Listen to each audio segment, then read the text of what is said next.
এই কি খোঁজেন? আর বললেন না, টুভালু খুঁজি। টুভালু। টুভালু? টুভালু কি? টুভালু একটা দেশ। দেশ? কোন জায়গায়? এই যে প্রশান্ত মহাসাগরের মাঝখানে। দেখি তো। দেখেন তো পান কিনা। এখানে তো অনেক দ্বীপ, এর মধ্যে খুঁজে বের করা তো মুশকিল।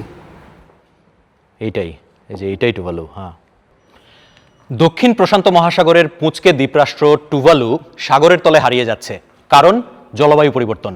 কিন্তু শুধু টুভালু নয়, বাংলাদেশ এবং ভারতের বড় একটি অংশও সাগরের নিচে হারিয়ে যাওয়ার ঝুঁকিতে রয়েছে। পরিস্থিতি যেমনই হোক না কেন, বাংলাদেশ, চীন, ভারত ও নেদারল্যান্ডসের মতো দেশগুলো ঝুঁকির মুখে রয়েছে। টুভালু হয়তো পুরোপুরি অদৃশ্য হয়ে যাবে না, কিন্তু রাষ্ট্র হিসেবে এর অস্তিত্বের বিষয়টি কী হবে তা নিয়ে এখনই আলোচনা শুরু হয়েছে। অনেকের জন্যই টুভালুর ঘটনা একটি দৃষ্টান্ত হয়ে উঠতে পারে, কারণ আগামী 25 বছরে সমুদ্রপৃষ্ঠের উচ্চতা বৃদ্ধির ফলে বিশ্বজুড়ে আনুমানিক 120 কোটি মানুষ বাস্তুচ্যুত হওয়ার ঝুঁকিতে রয়েছেন। কিন্তু কোনো একটা দেশের এলাকা যদি হারিয়ে যায়, তাহলে কি সেটা আর দেশ থাকে? দেশ কাকে বলে? সাধারণত একটি দেশের মূল উপাদান হিসেবে বিবেচনা করা হয় এলাকা, জনগোষ্ঠী, সরকার এবং কূটনীতি। কিন্তু যদি আমরা এটি সরিয়ে ফেলি, তবে কি হবে? অধিকাংশ মানুষ মনে করেন এলাকা মানেই কেবল স্থলভাগ, কিন্তু আন্তর্জাতিক আইন ঠিক সেটা বলে না। আকাশসীমাও একটি এলাকা। দ্বিতীয়ত এবং ছোট দ্বীপরাষ্ট্রগুলোর জন্য সবচেয়ে গুরুত্বপূর্ণ বিষয় হলো সমুদ্র আইন বিষয়ক জাতিসংঘ কনভেনশন অনুযায়ী নির্ধারিত সমুদ্র অঞ্চল স্থায়ী হিসেবে গণ্য হয়। উদাহরণস্বরূপ, মানচিত্রে টুভালুকে হয়তো খুব ছোট দেখায়, কিন্তু এর সমুদ্রসীমার বিস্তৃতি প্রায় জাম্বিয়ার সমান বিশাল এক অঞ্চল জুড়ে। দ্রুত সমুদ্রপৃষ্ঠের উচ্চতা বৃদ্ধির ফলে টুভালুতে বসবাস যদি ক্রমশ কঠিন হয়ে পড়ে, তবে সেখানকার মানুষ কোথায় যাবে? টুভালু অন্যান্য দেশের সঙ্গে বিভিন্ন চুক্তি করেছে।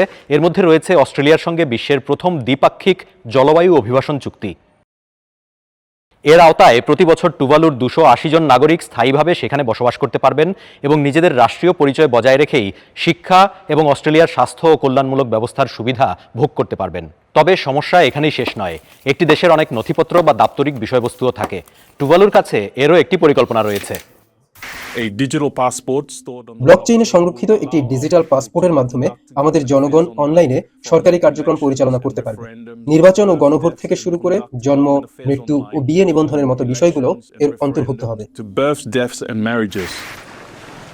আর এরপরই আসে সবচেয়ে জটিল প্রশ্নটি, একটি জাতির স্মৃতির কি হবে? কারণ একটি দেশ মানে আরো অনেক কিছু, ভাষা, রীতিনীতি, গল্পগাথা। আমাদের উৎসবের প্রাণবন্ত নাচগুলো ডিজিটালাইজ করা হবে এবং সেগুলো আমাদের ডিজিটাল আর্কাইভের অংশ হয়ে উঠবে, যা টুভালুর মূল সত্তাকেই বহন করবে। অনেক রাষ্ট্রই তাদের কার্যক্রম পরিচালনার জন্য ডিজিটাল ব্যবস্থা গ্রহণ করেছে, কিন্তু টুভালুর ক্ষেত্রে পুরো দেশটাই অনলাইনে চলে যাওয়া ছাড়া আর কোনো বিকল্প আছে বলে মনে হয় না। পরের ভিডিওতে কোন বিষয়ে জানতে চান জানাতে পারেন মন্তব্যে। আপনার প্রশ্ন, আমাদের 3 মিনিটের উত্তর।